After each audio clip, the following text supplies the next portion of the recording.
नमस्कार उद्यमिता मित्र बिहार से अमित मधुकर का आप लोगों को बहुत सारा नमस्कार। आज हम बात करना चाहते हैं सीएम उद्यमी योजना में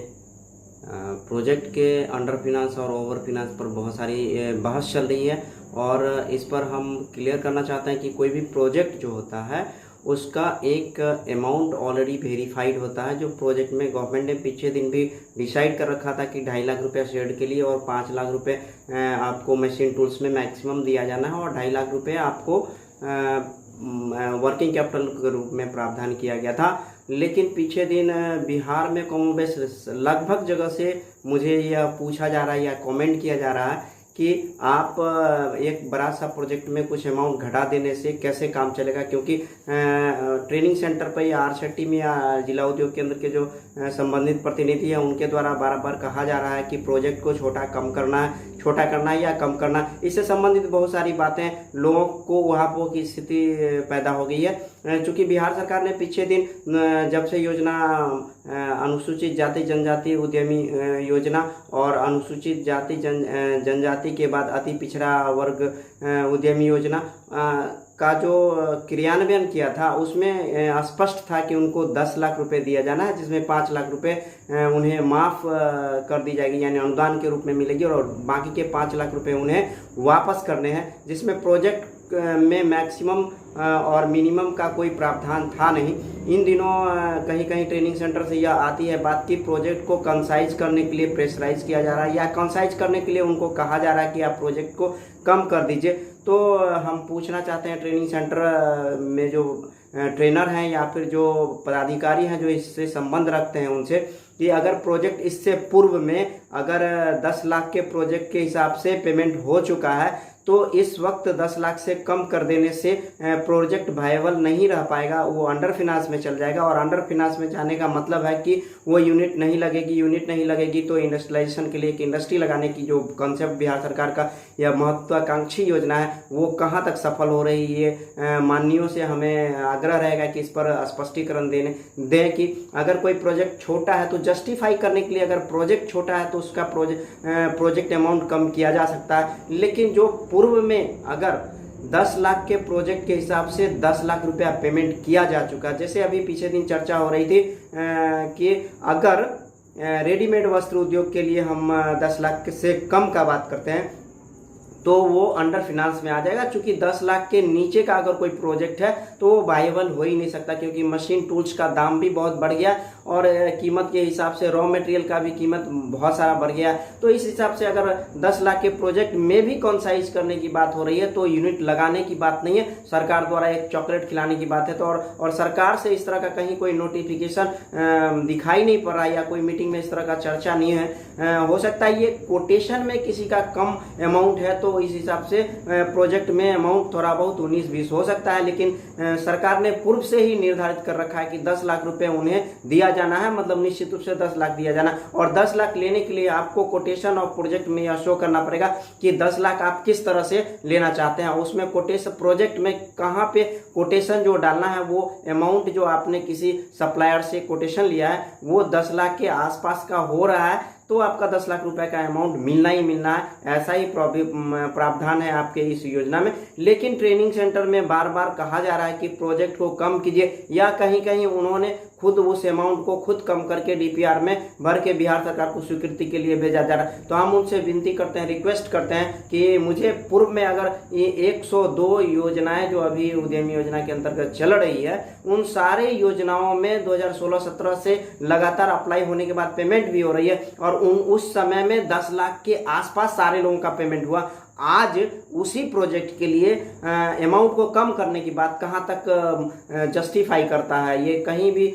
उचित नहीं लग रहा है। कि अगर इस समय महंगाई भी बढ़ गई है, मशीन टूल्स का दाम बढ़ गया, रॉ मटेरियल्स का दाम बढ़ गया और बाकी सभी चीज़ों का रेट बढ़ गया, ऐसी स्थिति में प्रोजेक्ट कम करने की बात अगर कोई करा तो जस्टिफाई नहीं करा, प्रोजेक्ट अंडर फिनांस में होगा। और कहने के लिए कह सकते हैं कि हम 10 लाख रुपए दे रहे हैं, लेकिन 10 लाख रुपए दे के इंडस्ट्री सेट करने की बात अगर हो रही है तो उसमें अगर अमाउंट कम किया जा रहा है तो ये कहीं से भी उचित नहीं है। बहुत सारे सेंटर में मुझे यह पता चला है कि प्रोजेक्ट को कम करने के लिए उन पर दबाव रहता है कि आप 10 लाख डीपीआर में अगर कोटेशन डाल रहे हैं तो आप कम से कम का डालिए। तो हम बोल रहे हैं कि कोई भी इंडस्ट्रियलाइजेशन के लिए मैक्सिमम और मिनिमम का जो एक रेशियो है प्रोजेक्ट में, वो मिनिमम में मान लेते हैं कोई अदौरी पापड़ बरी का है तो वो कुछ कम में हो सकता है, वो कोई बिंदी का काम करना चाहते हैं तो प्रोजेक्ट छोटा करने पर हो सकता है। लेकिन कोई फ्लाई ऐश का अगर यूनिट लगा हुआ है तो हम समझते हैं कि फ्लाई ऐश के यूनिट में 7-8 लाख का मशीन टूल्स ही अपडेटेड मशीन टूल्स स्टैंडर्ड होता है, और अगर उसमें 2.5-3 लाख रुपया भी वर्किंग कैपिटल नहीं दिया जाए तो यूनिट चलेगी ही नहीं, वर्किंग कैपिटल रहेगा ही नहीं। तो इस तरह से जस्टिफाई नहीं कर रहा है। अगर कोई प्रोजेक्ट छोटा करने की बात हो रही है तो अंडर फिनांस के चैप्टर में बनेगा, और प्रोजेक्ट कभी भी वायबल नहीं हो सकता, प्रोजेक्ट वो चलेगा ही नहीं। अगर सरकार पैसा दे भी देती है तो एक चॉकलेट खिलाने वाली बात होगी, उन्हें भरपेट भोजन देने की बात तो हो ही नहीं सकती। और बिहार सरकार बोल रही है कि हम उन्हें 10 लाख रुपए दे रहे हैं इंडस्ट्री सेट करवाने। आप प्रोजेक्ट के हिसाब से आप तय कीजिए कि किस प्रोजेक्ट का अमाउंट कितना तक होना चाहिए। ये पहले से अगर डिफाइन नहीं है तो हमारा डीपीआर जो है उसमें अगर 10 लाख रुपया मेरे कोटेशन और प्रोजेक्ट में शो कर रहा तो सरकार को इस पर अनुमति देना चाहिए, सरकार पर इस पर चिंतन करना चाहिए। अगर सरकार से कहीं से भी कोई नोटिफिकेशन भी प्राप्त नहीं है कि प्रोजेक्ट को कम किया जाए या नहीं किया जाए, बस एक ट्रेनिंग सेंटर पर और कुछ पदाधिकारियों द्वारा यह सूचना मिलती है कि उनके प्रोजेक्ट को कम करने के लिए दबाव रहता है, तो हम समझते हैं कि प्रोजेक्ट कम कैसे करना है, क्यों करना है। अगर प्रोजेक्ट कम करना है तो प्रोजेक्ट के सफल होने की जो संभावना है वो दूर दूर तक दिखाई नहीं पड़ रही है, क्योंकि इसमें भी बहुत सारे खर्चे हैं जो हिडन खर्चा है, जो दिखाई नहीं दे रहा, वो छुपा हुआ खर्च है। वो खर्च के बाद उनके हाथ में पैसा का जो राशि मिलेगा वो इतना नहीं होगा कि वो इंडस्ट्री को साउंड वे में चला पाए। अगर इंडस्ट्री साउंड वे में नहीं चलती है तो वो रुग्ण अवस्था में होगी और वो इंडस्ट्री बंद होने के कगार पर होगी। बिहार सरकार में एक रिकॉर्ड होगा कि हमने रोजगार को तो दे दिया, लेकिन इंडस्ट्री चलाने के लिए कोई बात उचित नहीं दिखती हुई नजर आ रही है कि सिर्फ खड़े कर देने से नहीं होगा, उसको चलने की लाइक वर्किंग कैपिटल भी देना पड़ेगा। मशीन टूल्स का जो प्रोजेक्ट मान लेते हैं कि 10 लाख से एक छोटा सा बात बताते हैं। अगर हमने प्रोजेक्ट बनाया और प्रोजेक्ट में 10 लाख के हिसाब से हमने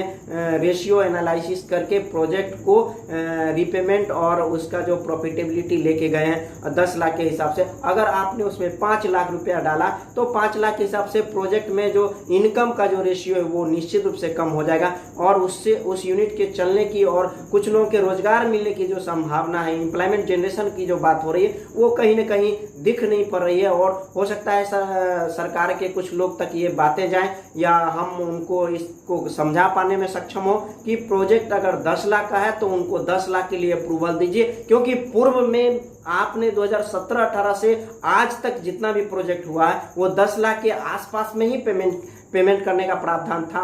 था लगभग। लेकिन आज उसी प्रोजेक्ट को अगर कम करने की बात कर रहे हैं महंगाई बढ़ने के बाद भी, तो हम लग रहा है जस्टिफाई नहीं कर रहे हैं। हम बिहार के उद्यमियों के साथ धोखा कर रहे हैं, बिहार के उद्यमियों के साथ क्राइम कर रहे हैं, उनके साथ दबाव डाल रहे हैं कि आप इंडस्ट्री ना लगाओ। इंडस्ट्री लगाने के लिए उन्हें कुछ सुविधा मिलनी चाहिए, कुछ फंड उनके हाथ में पर्याप्त होना चाहिए, उसमें भी काटने छाटने की बात हो रही है। अगर प्रोजेक्ट उस तरह का है जिससे छोटा किया जा सकता है, जो जस्टिफाई करता है, तो वहां पे छोटा करना चलेगा। लेकिन हर प्रोजेक्ट में अगर कहते हैं कम कर देना है तो हम समझते हैं कि ये बिहार के उद्यमियों के साथ न्याय नहीं हो रहा, ये अन्याय की बात हो रही है। इसमें क्या होगा, इंडस्ट्री लगेगी ही नहीं, इंडस्ट्री बिल्कुल भी नहीं लगेगी और हम ठगे के ठगे से साबित करेंगे। इससे पहले भी सरकार ने कुछ नहीं किया। हम तो धन्यवाद देना चाहते हैं मुख्यमंत्री उद्यमी योजना के मुख्यमंत्री जी को,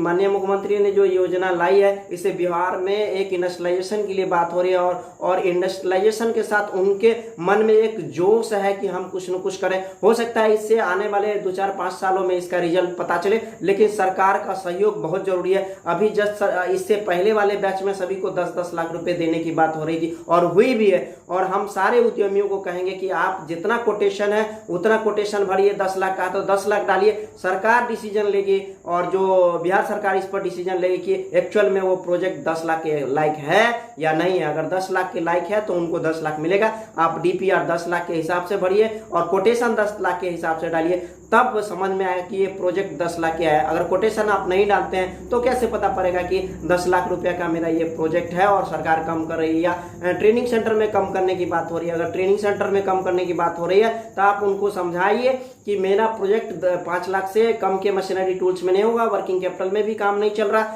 इसलिए मेरे प्रोजेक्ट को कंसाइज करने की आवश्यकता नहीं है। किसी भी एंगल से दृष्टिकोण से कम करने की बात नहीं बन रही है। अगर आप कम करना चाहते हैं करते हैं तो बिहार सरकार को मेरे प्रोजेक्ट और कोटेशन के हिसाब से भेजिए। अगर बिहार सरकार उसमें कम करती है तो हम उसको स्वीकार करते हैं। अगर कम करने का कोई नया गाइडलाइन आया है तो हम आग्रह करेंगे पदाधिकारियों से, आरएसटी के ट्रेनिंग सेंटर से, या जो भी ट्रेनिंग सेंटर बिहार में काम कर रहे हैं उनसे आग्रह होगा कि अगर इस तरह का कोई लिखित गाइडलाइन है तो वो युवाओं के बीच लाएं, उद्यमियों के बीच दें, ताकि उनको संतुष्टि हो और अपने में असंतोष की भावना न हो। क्योंकि युवा बहुत जोश के साथ इंडस्ट्री लगाने के लिए काम कर रहे हैं और हम उनके जोश पे पानी फेरने की बात हो रही है और उनके जोश पे बट्टा लगाने का काम कर रहे हैं। इससे इंडस्ट्रियलाइजेशन और बिहार के उद्यमियों के साथ कहीं ना कहीं अन्याय हो रहा है और हम उस अन्याय के खिलाफ आप लोग को जागरूक करना चाहते हैं कि अंडर फिनांस ओवर फिनांस का एक मैटर बनता है कि अगर किसी प्रोजेक्ट में अंडर फिनांस हो रहा है यानी अमाउंट कम मिल रहा तो वो यूनिट नहीं लगेगी। आप समझाइए अपने ट्रेनिंग सेंटर पर और जो पदाधिकारी है उनको बताइए कि ये सक्सेस नहीं है हमारे लिए। अगर ओवर फिनांस हो रहा है, मान लीजिए कोई छोटा प्रोजेक्ट है बिंदी का, अगर उसमें 10 लाख है तो वो थोड़ा ओवर फिनांस है, उसमें आप कम बेस कर सकते हैं। लेकिन बाकी के जो प्रोजेक्ट है उसमें अगर हम कम करते हैं तो निश्चित रूप से हमारे बिहार के उद्यमियों के साथ धोखा हो रहा, अन्याय हो रहा। और इसके लिए बिहार सरकार के जो पदाधिकारी है, डायरेक्टर ऑफ इंडस्ट्री के और उद्योग मंत्री, बाकी के सारे जो पदाधिकारी इससे संबंध रखते हैं उनसे मेरा आग्रह है, निवेदन है कि इस प्रोजेक्ट में अगर 10 लाख रुपए की जरूरत है तो 10 लाख पूर्व से प्रावधान है और इस समय भी 10 लाख रुपया उन्हें देने का बात करना चाहिए। थोड़ा बहुत अगर कोटेशन के हिसाब से कम पड़ता है तो उसके लिए कोई बात नहीं, लेकिन अगर बहुत ज्यादा अमाउंट कम किया जाता है तो कहीं ना कहीं इंडस्ट्री नहीं लगेगी। इस वीडियो को हम बड़ा नहीं करना चाहते हैं, आपसे विनती करना चाहते हैं कि एक नैतिक जिम्मेदारी के साथ और दायरे में रह के आप अपने प्रोजेक्ट और डीपीआर के बारे में, प्रोजेक्ट और आरसेप्टी के बारे में समझाएं ताकि आपका प्रोजेक्ट मैक्सिमम फिनांस हो, इंडस्ट्रियलाइजेशन हो, बिहार में औद्योगिकरण की बात हो, युवाओं के हाथ में रोजगार हो। और इसके लिए हमें सरकार का सहयोग जरूरी है और सरकार से आशा के लिए पूरे उद्यमी जोश के साथ एक आशान्वित नए भविष्य के लिए काम करना चाह रहे हैं। हम आप लोग के साथ हैं। बिहार सरकार से भी हमारी मंशा है कि इस तरह के मैसेज दें कि ताकि इंडस्ट्रियलाइजेशन में युवाओं का सहयोग मिले, समर्थन मिले। हम सब आपके साथ हैं। इस वीडियो को यहीं रखते हैं। नमस्कार, जय हिंद।